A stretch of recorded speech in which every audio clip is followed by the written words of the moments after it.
waaqayyo keessaatii biroota boqonnaa 12 lakkoofsa 1 kaasee nan dubbisa akka jedha maqaa Yesuusiin. Gara warra biroota 12 kaasee nan dubbisa. Barrii baafatanii jirtan caafata qulqullaa'aa wal duukaa dubbisnaa. Akka jedha nan dubbisa maqaa Yesuusiin. Egaa nuyi dhugaa baatota akka duumessaa lafa uffisan naannoo keenyaa qabna. Kanaafis kottaa wanta bareedu ta'uu hundumaa cubbuu sanatti qabates ofirraa fuunee dorgommii sana duraa jiru obsaan dandeenyee hin fiigna. Lakkoofsi 2 kutaa guyyaadhaaf dubbii ijooti wantee qalbeeffadhaa. Yesuus isaa amantii keenya jalqabee fiixaan baasu sanatti ija hin buqqaafan. Inni gammachuu fuula isaa duraa jiru sanaaf jedhee fannoo irratti du'uu isaatiif yeelloo isa dhagee homaattuu hin lakkaa'in obsaan fannoo irratti du'uu hin danda'e. Ergasiis gara mirga teessoo waaqayyoo taa'e. Isin dadhabdanii yaadni keessan akka hin laafnetti ittiin mormoo cubbamootaatti isa obsaan danda'e sanatti yaadatti qabadhaa jedha. Ameen. Lamarran deebiin ammas Yesuus isaa amantii keenya jalqabee fiixaan baasu sanatti ija hin buqqaafan. Inni gammachuu fuula isaa dura jiru sanaaf jedhee fannoo irratti du'uu isaatii yeelloo isa irra ga'ee homaattuu hin lakkaa'in obsaan fannoo irratti du'uu danda'e. Ergasiis gara mirga teessoo waaqayyoo taa'ee jedha. Mata duree akkas irratti akka namatti dubbadha. Gammachuu dhugaa keessa jiraachuu waan jedhuun dubbadha. Gammachuu dhugaa keessa jiraachuu waan jedhuun dubbadha. Waa'ee gammachuuti. Waa'ee bara kanaa gaafa yaadu hafuurri qulqulluu laphee kootti kan dubbatu al takka namni yoo namummaa foonii yaade biyya lafaa kanarratti tarii biyyaan qoodee haala yeroo haasa'uu danda'a namni. Wanti nama gammachiisu maaltu jira jechuu danda'a namni akka maatiitti yaadee, akka ollaatti yaadee, akka biyyaatti yaadee, akka siyaasaatti yaadee, akka dinagdeetti yaadee wanti nama gammachiisu maaltu jira, gammachuu dhugaa maaltu jira bara kana jechuu danda'a.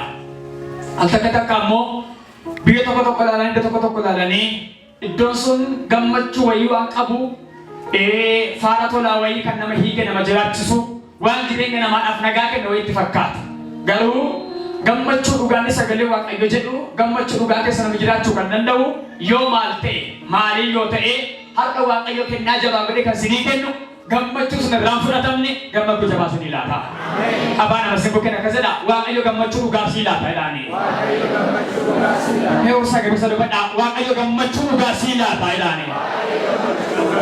Har'aa kaasee gadhaatti laata. Gammachuu jabaa jalqabda jedhaan. Gammachuu guddaa jalqabda jedhaani. Haleluuyaa. Waaqayyo kutaa kana irratti jecha guddaa ba'e laphee korra kan kaa'e waa'ee gammachuu irratti akkan jabeessa isinii kadhadhudha. Kutaan kun immoo kutaa baay'ee dinqiidha waan ta'eef akka isin argatan illee gaadalaan isin gaafadha. Ibroonni boqonnaan 12 gaafa laaltan waa'ee dhugaa baatota lafa kaa'a. Dhugaa baatonni kun dhugaa baatota waa'ee eenyuti gaafa jettan waa'ee warra amantii qabaatanii amantii isaanii keessatti immoo biyya lafaa kana keessatti biyya lafa isa rakkinaan guutuu, biyya lafa isa dhiphinaan guutuu, biyya lafa isa boo'ichaaf gadda qabu kana keessatti boo'ichaaf gaddiif ilkaan qaruuf wawwaannaansaa otuma jiru achi keessatti garuu isaan faallaa kana qooda boo'ichaa, qooda gaddaa, qooda ilkaan qaruu, qooda waa biraadhaaf ta'uu isaan immoo faallaa kanaa jiraatanii warra gammachuudhaan bara isaanii goolaban, warra ililleedhaan bara isaanii goolaban dhugaa baatota akka duumessaa lafa uffisan naannoo keenyaa qabna jedhee booddee lakkoofsa 2tti dhugaa baatota kana keessaatti Iyyesuusin lafa kaa'a. Iyyesuus akkam gaafa jettan Iyyesuus isa waaqa ta'ee biyya lafaa kanarratti fooleffatee nu walakkaa buufatee ture. Akkuma ilmi namaa tokkotti jiraachuu qabutti immoo ilmi namaa fooleffatee ni jiraatu. Jireenya ilmi namaa keessa jiraatu hundumaa keetti jiraatee waa'ee isaa garuu adda baasee dhugaa baatota sana keessaa waa'ee sun lafa kaa'a. Iyyesuusidha isa amantii keenya jalqabee xumura sanatti maaliin godhu jedha ija buqqaafannu jedha. Yesuus jalqabbii amantii keenyaati. Isa keessattis kan xumuramudha. Isa irraa maaliin godhu jedha ija keenya buqqaafannu jedha. Waa'ee amantii wajjin qabsiisee haa ta'u malee garuu fakkeenya godhee nu kaasuu kan barbaadu dhugaa baatota kana keessaatti waa'ee eenyuuti waa'ee Yesuusidha. Yesuus kun nama ta'ee dhalateera fooleffateera. Gidiraa dhiphinni ilma namaa irra ga'aa ture baay'een isaa irra ga'eera. Garuu akka ilmi namaatti mo'ameeti Yesuus hin mo'anne malee mo'atee darbe malee wanti ilmi namaa keessa darbu Yesuus keessa darbeera. Waan nyaachaa, waan dhugaatii, waan uffannaa, waan jireenyaaf ta'u kibira mootummaan afgabbaru maal iyyuu ta'u Yesuus wanti lafaa kun baattu baay'ee ishee akka namummaatti saquun namee ture garuu aangoo waan qabuudhaaf sabinni waaqayyo wajjin waan jiruudhaaf humni waaqayyo baasa wajjin waan jiruudhaaf achi keessatti takkaayyuu mo'atame haa ta'u wanti ta'e hundumtuu ta'eera achi keessatti Yesuus wanti inni godhe waan sirriitti dubbadha Yesuus wanti ilmaan namaa godhu hundumaa godhee booddee waan ilmaan namaa gochuu hin dandeenye immoo godhee wanti ilmaan namaa godhu maayini kan inni godhe wanti jireenya ilmaan namaa foonii barbaachisu hundumaa saquun namee keessa darbeera waan akka nyaachaaf waan akka uffachaaf waan akka gibira gabbaru hundumayyuu godheera garuu waan ilmi namaa hojjetu hin dandeenye waan tokko gate Yesuus haa dhufeef niyyumaa inni Yesuusidha amantii qaba waan ta'eedhaaf hojjechaa dhufe waan ta'eedhaaf fannoo irratti yeroo fannifamuudhaaf ka'e jedha fuula isaa duratti fannoo ilaalee jedha fannoo sanaaf garuu fannoon itti deemaa jiru fannoo dhiphinaa fannoo boo'ichaa fannoo gidiraa akka ta'e beeku otuma kana beeku garuu fannoo sana booddeedhaan gammachuun akkamii akka jiru ulfinni akkamii akka jiru argee maal godhe jedha gammachuudhaan itti adeeme jedha sagalee gabaatiin gammachuudhaan itti adeema jedha sinuyyaa ilaalee dhaggeeffadhaa Yesuus fannootti yeroo deemuudhaaf qajeele jedha gara inni itti deemaa jiru gara kamidha gara fannooti gara dhiphinaati gara gidiraati gara reebbichaati gara madaa'uuti boo'ichi kun garuu boo'ika ta'eenaaf waaw gidiraan kun garuu gidiraa ta'eenaaf rakkinni kun garuu rakkina ta'eenaaf rakkina kanaa booddee ulfinni caala bira waan ta'eedhaaf rakkinni yoo jiraate iyyuu nan gammadaa jechaa jira nama tokko beekaa qaba haleluuyaa dhiphinni jira dukkanni jira reebamuun jira alangaa sibiila hangi ganaa bulcha'uun jira kana toolaanuuti nan gammadaa kanaasa fannoo yaatu nan gammada kanaasa qoraatti fannoo qaawwatu gonfoo qaawwatu maanan godha nan gammada sabu'ee boolla keesseen maaluta nan gammada maaliif gammada beektu sababii Yesuus gammaduuf dhiphinaa kanaa booddee gammachuun irraan fudhatamneen kennamaaf waan ta'eedhaaf Mereka berkasa gammachuun jalqaba dha siniyyoo jedha gammachuun xumura sinayya sidee bisanii ga Yesuusi taasarka kee kan dhaga nama kana guyyaa gammachuu sii godheera bareedina kee gammachuun agola mudii galii qaba nama simukkee gammachuun jalqabde gammachuu xumurtadha achi keessa garoodhaani rakkini jiraachuu danda'edha gidiraan jiraachuu danda'edha sodaati jedhani jira mo'amaadha jedhani jira mo'amaadha jedha namni gammade ameenaadha tiyyate finni lafaa kun wanta isheen qabdu rakkina gidiraan waan sirritti hima garuu caaffata qulqullaa keessas gaafa laalte rakkinni haaraamti hin jiru waan nama dhalli keessan eengaddaa firoonni keessan eengaddaa aantiin keessan eengaddaa keessa dabartu malee wanti haaran hin jiru biyyi lafaa mokka isheen rakkina qabdu sagalee waaqayyo lafa ka'a kanaaf Yesuus ulfina fuuldura isaa jiru ilaaleetu jedha rakkina ganaatti deemaa jiru dhiphinatti deemaa jiru obsaan danda'ee fannoo irra oolee jedha erga obsaan danda'ee ka booddee erga fannoo irra oolee erga du'ee du'aa ka'ee booddees ta'ee jedha mirga waaqayyo abbaa taa'ee jedha mee waa'ee mirga waaqayyo abbaa taa'uunsaa haxanuun baay'ee salphaadha sabni dubbachuu kana barbaade garuu jalqaba Yesuus yeroo fannootti deemaa jiru boo'aa deeme miti akkaman ta'aa deeme miti maaltu na dhaga'ame waan irra ga'u beeku akka miidhamu beeku akka waa ta'u beeku garuu gammadaatti deemaa jira wanti dhaga'amaa jiru waa'ee Yesuus bareedaa miti wan farisoonni haasa'an wan saduqoonni haasa'an Yesuus waa'ee isaadhaaf unkaan harka namaarra miti harka abbaa isaarraa wanti qophaa'ee fi jiru wanta gaarii miti maaltu qophaa'ee jira jettu ganaa xoofoo dhugaattiin jedheera wantedha ganaa reebamtaadha garuu reebbichaa ilaalaa ameen ameen ameen fannoo ilaalaa gammachuudhaan immoo itti deemaa jira maaliif fannoon nan mo'atu maaliif xoofoon nan mo'atu xumuree ta'ee booddee badhaasa qaba xumuree ta'ee injifannoo haaraa qaba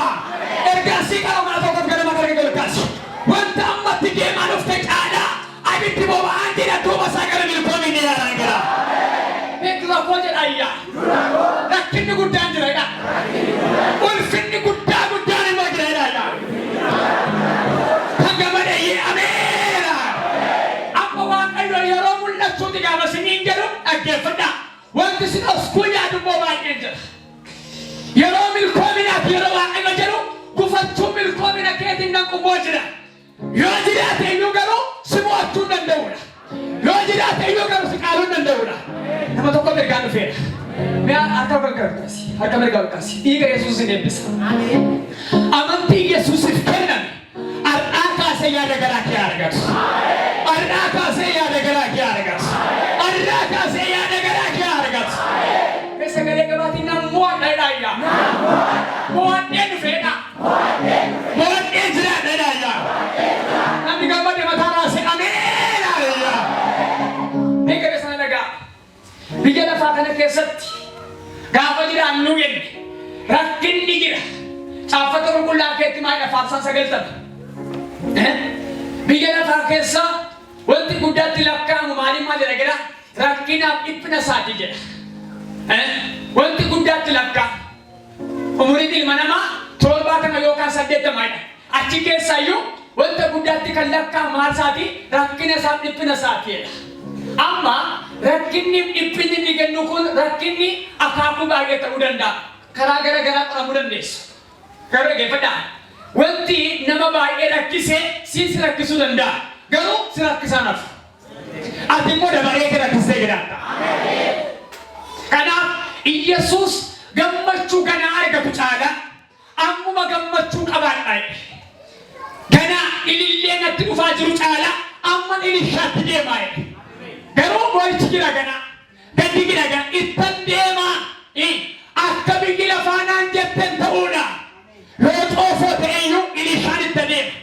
Yoo gadda ta'eyyuu faarfachaan itti adeema. Nama tokko hafuura akkasii kennaadha Yesuus. Dhugaan jedha. Akka yeroo akka sanbata yeroo kanatti nan eeginaadha. Machi wayii tokko ta'a amma ganama kana. Ila hafuura addaa wayii sirra bu'a dhiiga Yesuus.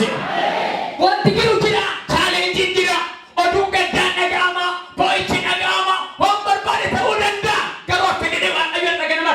Gammachuun tokko si qophaa'eera.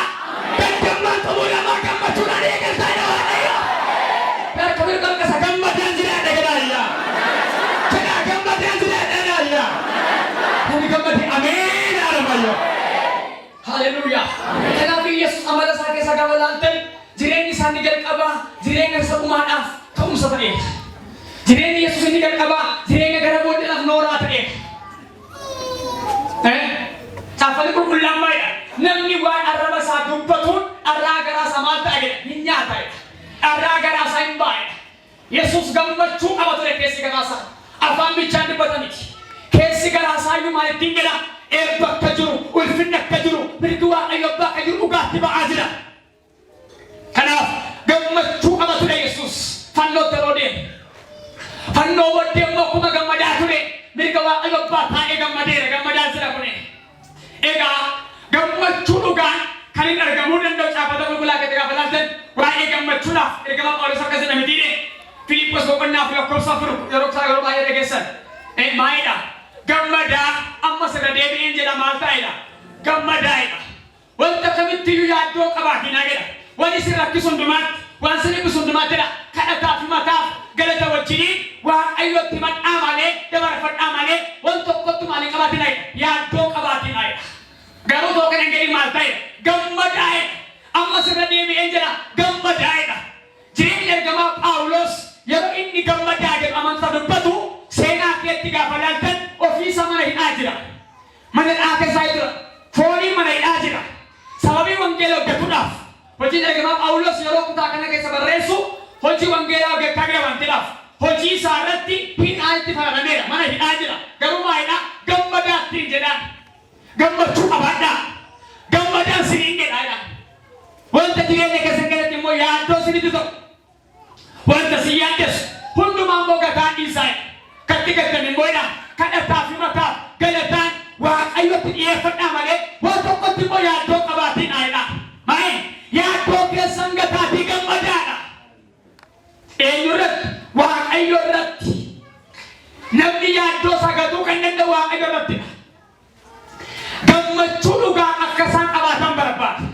Haalli akka isaan hin dhibne, yaaddoon akka isaan hin macheessine, akka isaan yaaddoo biyya lafaatiin jireenya fuula isaanii miidhaa maal biraa himataaf kadhataaf galata bichaati waaqayyotti madhaamalee yaaddoo qabaatiina waa'ee keessa yaadamee jira waa'ee keessa dhumee jira waa'ee keessanii fayyaadu mirgabbaa dhaabatee jiraadha sin eebbisa sin iyyuu dhiiga yesuusi waa'ee fedhaaf fayyaadu mirgabbaa jira ameen gadiyyee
Me mega de gugu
aduubbatu yosaase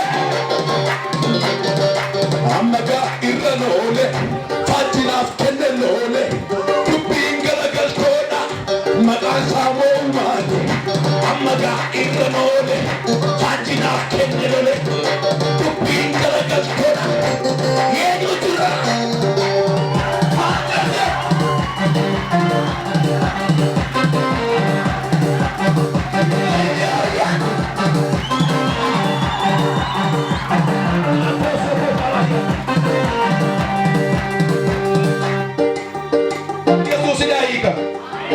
Malo, wakum di siya ibus. Amma yun ang argano yun. Akaraji pa, irolo na timulat. Itimun na masura yun. Itimun injad. Hingo wabing jadi. Namiwa ifanago matulin. Apurat isforin simma senari. Simma masenu siya abon. Nito ko na hawal ba? Amen! Wala ko tangamada pase Davidos agugubatu yosase wala ko tangamada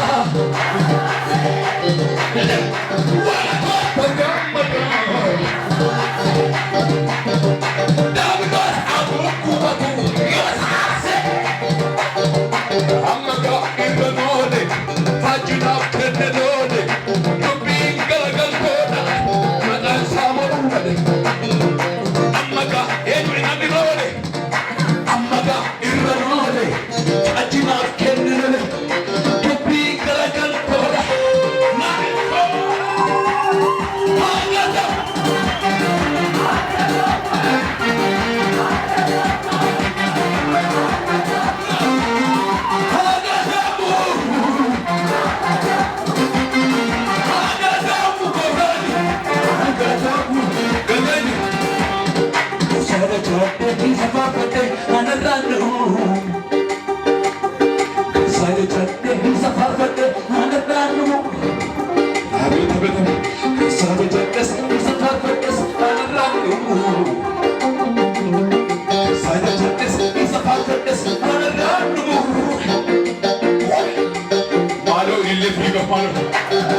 Achumarran nuni amin jenne inni mo lakku ni nama rakkisti tokko manuufa kennu malee jedhe galee kadhachati.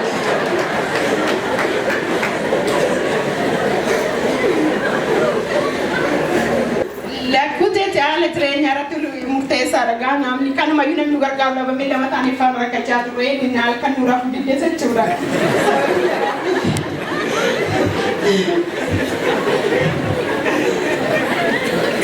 Kanumarraani gaafa sana jechuudha yeroo isaa Gimbooti keessadha. Ji'a Gimbooti keessadha. Bakka naas isaan nutti sagalee kana nutti dubbatanii gallee waa'ee biyya Arabaa sammuu koo keenya keessaa dileetiin godhee jechuudha. Naan taa'ee barumsa sana ministirii sana naan qoramee teenyee uumaa bakka waaqayyoon nannee zim jenne. Waaqayyo dubbachuun inni duras haa amantii koon gadi buuse malee jechuudha. Sanumarraanii kadhata qaamee keessaa guyyaa 12 kadhatame ture. Guyyaa sana keessaa immoo hunda isaa kadhachuu hin dandeenye guyyaa 9 hirmaadheen achumaanii bakka isa gaafdumaa immoo yeroo hirmaadhu barsaa Alamaayyoo Naziruu isaantu harka koo qabatanii naa kadhatan isaanis bara kana keessa kaasuu guuttatee baattee dhuftanaan jedhanii naa kadhatanii ameen jedhee fudhadheen galee jechuudha. Nan galee yeroo sana kaasee torban lama guyyaa jimaataa wayii jammaramee tureeyyuu guyyicha sanas raajinnaa kadhatan guyyaa sanas raajinnaa kadhataniitu barri kun bara keeti baratatti kaasuu kee guuttatee dhuftu hin ta'a boojuun keessi deebi'eera naan jedhanii amiin jedhee bakka nani amanii alana jechuudha. Baay'ee namani alana sanumaan kan ka'e yeroo sana kaasee tanin barumsaanis adda kunni barumsanis baradhu mucaa kanas garaatti baadhee kanumarraan utuma qormaanii diinaa jiru innis hojii asii dhabee finfinnee nagatee utuma deemee hojjetuun dhufaan hojjetee dhufaa. Kana keessa seexannis waan baay'ee hojjetti garuu nu mo'achuu hin dandeenye waaqayyo na gargaare kunoo isaanii 15 mucaa dubaraa keetooraan jedhamtu argadheera jedha. Mee waaqayyoon galateeffadhaa sirrii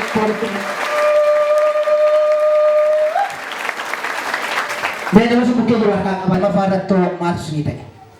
Gabamsi koon lamaffaan immoo da'ee galeetanii hirriba dhabde mucaa guyyaama tokko sana kaastee ji'a tokko guutuu naa rafuu diddee maatiin koos akkata sana bira dhufnee maatii isaan bira jiranii ollaa nu gargaara malee jechuudha. Ollaan immoo tana nuufin amma ji'a tokkotti waan nu gargaaru qabanuma nu gargaarani garuu lama taanee baanee teenya halkan hin raftu guyyaa rafti halkan raftu siqaayee argaa turre jechumarraanii namni mana beluu deemii akkasii gulmaa bahii mana namaan deemu mucaan rakkis ta'ee mana waaqabichaan deemu malee gaafa ji'a koofitu ji'aadha jechuudha waldaan dhufee innaan dhufu namoonni hin geenye naan jedhu.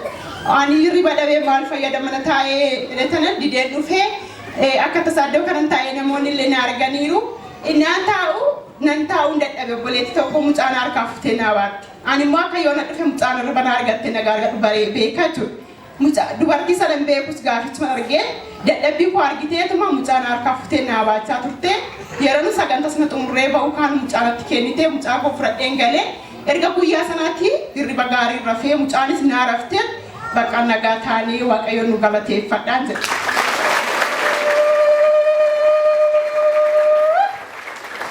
Waaqayyo waan gurguddaadhaan isaan gargaareera akkuma amma dubbatan kan nagaa waaqayyo waan guddaa mana isaaniitti godhee mee isa kana godheef harka keessa walitti buusaa waaqayyo galateeffadhaa.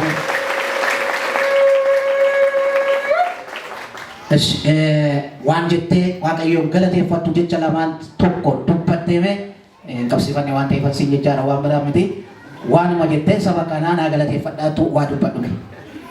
Inni guddaan ani waan hin jedhuun qabu. Waaqayyo anaaf otoo daa'iman ta'iniyyuu waan gurguddaa baay'ee naaf godheera. Akka har'aatoon taane iddoo ka'umsa koo kaleessaa yennaan yaadu waan guddaadha. Har'a garuu naa kennee kaasuutti baachaan jira. Otoo maatiin godhatiin haadha manaatoon godhatiin inni dudduuba koo yennaan yaadadhu baay'ee garaa na nyaatanaa lafa dhufe sanaa. Kan akka koommoo akkanatti jirtan obsaan eegaa waaqayyoon dubbata guyyaa isaa eegee immoo raawwata. Dubbii isaa faana jira inni waaqayyoo yoo nuti obsaan eegne dubbii isaa faana jira akkasumaan hin dubbatu.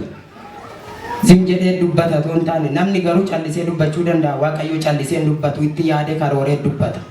Kanaaf waaqayyoon obsaan eegaa akkuma koosinis warri hawwii qabdan warri eeguu daa'imaa qabdan kaasuutti hin baattu hin galateeffattu hin jedha. Waaqayyoon galateeffadhaa fi sirrii wata walitti buusaa.